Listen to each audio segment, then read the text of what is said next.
तो सबसे पहले तो आप इस वीडियो क्लिप को देखिए। सबसे पहले तो अपने बैंक वाले को बोलो फॉर्म एक भरो कि मेरे को पता है ऑटो स्वीप नाम की चीज होती है, उसको चालू करके दो।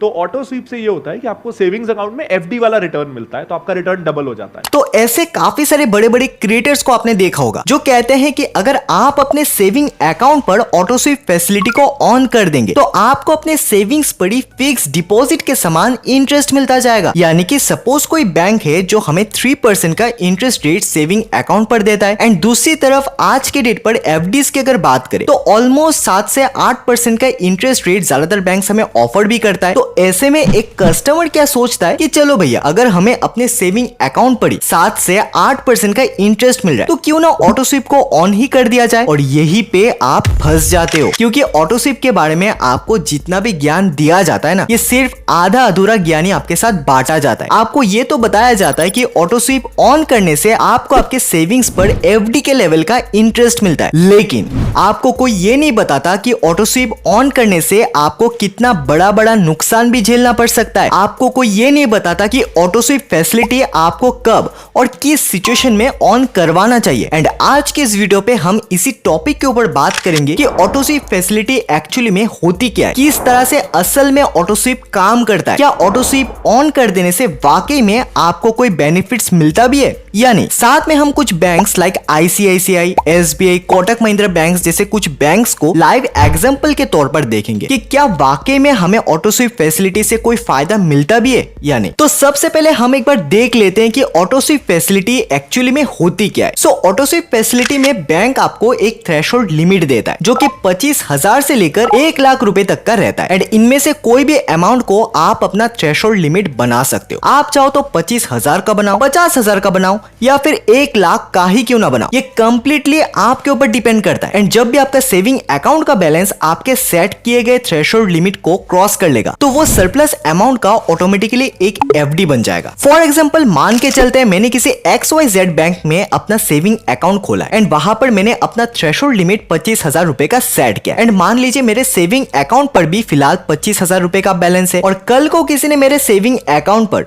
और 20,000 रुपए डाल दिया। अब ये जो 25,000 रुपए के ऊपर और 20,000 रुपए का बैलेंस चला गया ना, तो इस 20,000 रुपए का ऑटोमेटिकली एक एफडी नंबर 1 बन जाएगा, एंड अब मेरे सेविंग अकाउंट पर बैलेंस फिर से वही 25,000 रुपए का ही रह जाएगा। अब एक और सवाल आता है कि अगर किसी ने मेरे अकाउंट पर 100 रुपए भी डाल दिया तो क्या उसका भी एक एफडी बन जाएगा? बिल्कुल भी नहीं। ज्यादातर बैंक्स कहता है कि ऑटो स्वीप के अंदर मिनिमम 5-5 हजार का ही मल्टीपल एफडीज बन सकता है, यानी कि एफडी बनाने के लिए जो मिनिमम अमाउंट है वो 5,000 का ही होना चाहिए। जैसे कि फिलहाल अगर मेरे सेविंग अकाउंट पर फिर से 25,000 का बैलेंस बन रहा है और किसी ने मेरे अकाउंट पर 3,000 रुपए डाल दिया, तो अब मेरा बैलेंस कितना बन रहा है? 28,000। तो अभी भी मेरा एफडी नहीं बनेगा। फिर से मान लीजिए किसी ने मेरे अकाउंट पर और 2,000 रुपए डाल दिया, तो अभी मेरा बैलेंस कितना बन रहा है? 30,000, यानी कि 25,000 के ऊपर और 5,000 रुपए का बैलेंस आ गया। और एफडी बनने के लिए जो मिनिमम अमाउंट की रिक्वायरमेंट है वो कितना है? 5,000। तो 5,000 मेरे सेविंग अकाउंट से माइनस होगा और यहाँ पर 5,000 रुपए का एफडी नंबर 2 बन जाएगा। अब मान लीजिए फिर से किसी ने मेरे अकाउंट पर 25,000 रुपए और डाल दिया। अब टोटल बैलेंस कितना बन रहा है? 50,000। तो मेरे सेविंग अकाउंट पर बैलेंस 50,000 का नहीं रहेगा, मेरे अकाउंट पर बैलेंस तो वही 25,000 का ही रहेगा, और बाकी के 25,000 का तो फिर से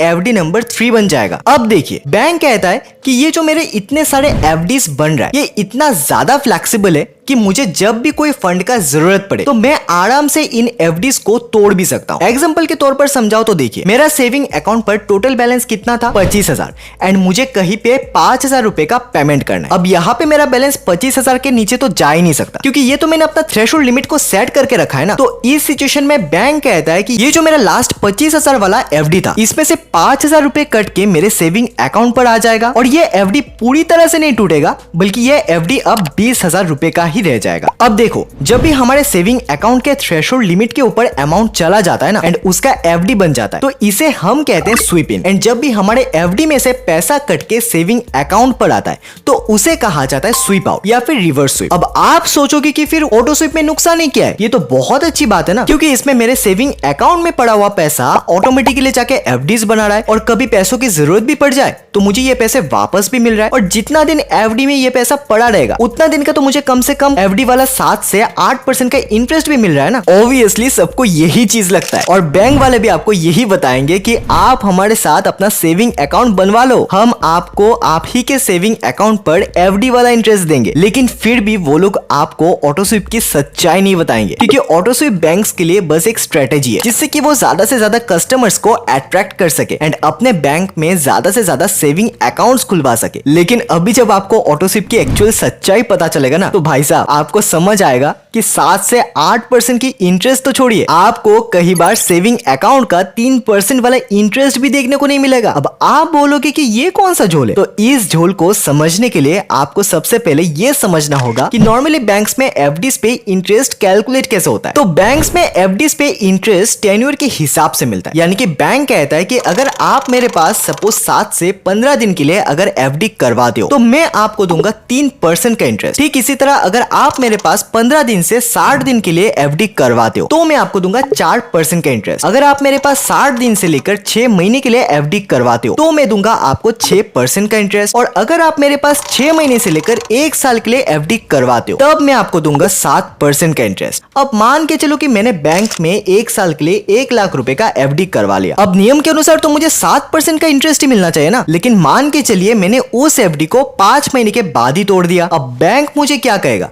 कि आपने एफडी तो करवाया था 1 साल के लिए 7% का और आपने 5 महीने के बाद ही उसे तोड़ दिया। तो आपने जिस दिन हमारे पास एफडी करवाया था उस दिन 5 महीने के लिए हमारे पास इंटरेस्ट चल रहा था 6% का। तो यहाँ पर सबसे पहली बात तो मैं आपको इंटरेस्ट दूंगा 6% का। ऊपर से आपने एफडी तो करवाया था 1 साल के लिए, लेकिन आपने समय से पहले ही एफडी को तोड़ दिया, तो इसके लिए मैं आपके ऊपर 1% इंटरेस्ट का और पेनल्टी भी लगाऊंगा और अब आपको इंटरेस्ट मिलेगा सिर्फ 5% का। तो अब बात करते हैं ऑटो स्वीप करवाने से उसमें नुकसान कैसे होता है। तो इस चीज को समझने के लिए मैंने यहाँ पे एग्जांपल के तौर पर एचडीएफसी बैंक को रखा है। अब ऐसा नहीं है कि मैं सिर्फ एचडीएफसी बैंक के बारे में ही बोल रहा हूँ, बल्कि हर बैंक में ऐसा ही रहता है। तो एचडीएफसी बैंक यहाँ पर कहता है कि मैं सेविंग अकाउंट पर इंटरेस्ट आपको 3% का दूंगा और अगर आप एफडी करवाते हो तो 7 से 14 दिन के एफडी के लिए मैं आपको 3% का इंटरेस्ट दूंगा। अगर आप 6 महीने से 9 महीने के लिए एफडी करवाओगे तो मैं आपको 5.7% का इंटरेस्ट दूंगा और अगर आप 9 महीने से लेकर 1 साल के लिए एफडी करवाओगे तो फिर मैं आपको 6% का इंटरेस्ट दूंगा। अब मान लीजिए मैंने यहाँ पर एचडीएफसी बैंक में ही अपना सेविंग अकाउंट खोलकर ऑटो स्वीप को ऑन कर दिया और मैंने यहाँ पर 25,000 रुपए का थ्रेशोल्ड लिमिट को सेट कर दिया, यानी कि 25,000 के ऊपर मेरा जितना भी अमाउंट होता रहेगा उनके एफडीज बनते रहेंगे। अब मान लीजिए 25,000 के बाद मेरा पहला एंट्री 15,000 का होता है। अब यहाँ पर 15,000 का मेरा एक एफडी 1 बन गया। ऐसे ही मान लीजिए 5,000 का एक और बैलेंस आया और इसका भी एफडी 2 बन गया एंड इसके बाद एक और 20,000 रुपए का एंट्री आता है एंड इसका एफडी 3 बन जाता है। अब आता है असल मुद्दे की बात जो आमतौर पर बैंक्स आपको नहीं बताते एंड दैट इज ये जो इतने सारे आपके एफडीज बनते हैं ना, असल में बैंक कहता है कि हम आपके इन सरप्लस अमाउंट का एफडी तो बना देंगे लेकिन इन एफडीज को आपको एटलीस्ट 1 साल के लिए तो रखना ही पड़ेगा। अब बहुत ही कम बैंक्स होते हैं जो आपको कहते हैं कि आप इन एफडीज को 6 महीने के लिए भी रख सकते हो, for example Kotak Mahindra bank. लेकिन बाकी के जितने भी बैंक्स होते हैं ना वहां पर आपको कम से कम 1 साल के लिए तो इन एफडीज को रखना ही पड़ेगा। अब मान लीजिए बैंक ने 1 साल के लिए मेरे इन एफडीज को तो बना दिया लेकिन अगले 10 दिन के बाद ही मुझे कहीं पर 20,000 रुपए का पेमेंट करना था, तो ये 20,000 मेरे कट होकर सेविंग अकाउंट पर आ गया और मैंने अपना पेमेंट कंप्लीट कर लिया एंड ये जो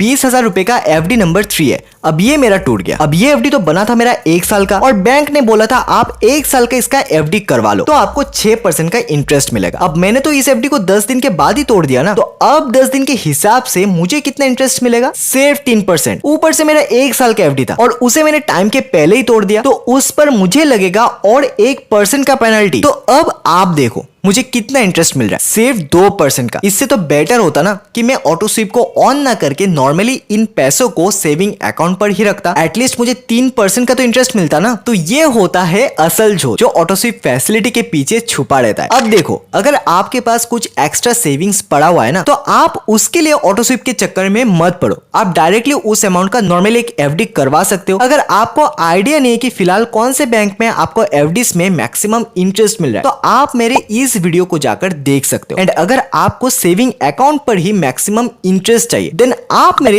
इस वीडियो को जाकर देख लो। अब देखो, ऐसा भी नहीं कि ऑटो स्वीप पूरी तरह से बेकार है। एक ऐसा भी रास्ता है जहां पर ऑटो स्वीप आपके लिए थोड़ा फायदेमंद साबित हो सकता है। एंड दैट इज, अगर आपके पास 2 सेविंग अकाउंट रहता है तो उनमें से किसी एक अकाउंट में आप ऑटो स्वीप को ऑन कर दो। एंड अगर आपके पास थोड़ा एक्स्ट्रा सेविंग्स रहता है एंड आपको पता है कि कुछ सालों के लिए भाई मुझे इस अमाउंट का कोई जरूरत नहीं पड़ने वाला है, तो ऐसे सिचुएशन में आप ऑटो स्वीप के अंदर उन एक्स्ट्रा अमाउंट का एफडी करवा सकते हो, क्योंकि तब ऐसे केस में आपको सेविंग अकाउंट में पैसे रखने के बजाय ऑटो स्वीप से ज्यादा इंटरेस्ट मिलेगा। बाकी मुझे ऑटो स्वीप नॉर्मल यूज के लिए बिल्कुल भी बेनिफिशियल सा नहीं लगता। सो ये था हमारा आज का वीडियो। उम्मीद करता हूं कि आपको इस वीडियो से कुछ वैल्यूएबल नॉलेज मिला होगा। इसी के साथ हम मिलेंगे फिर से एक और नई एंड इंटरेस्टिंग वीडियो के साथ। तब तक स्वस्थ रहे, सलामत रहे, जय हिंद।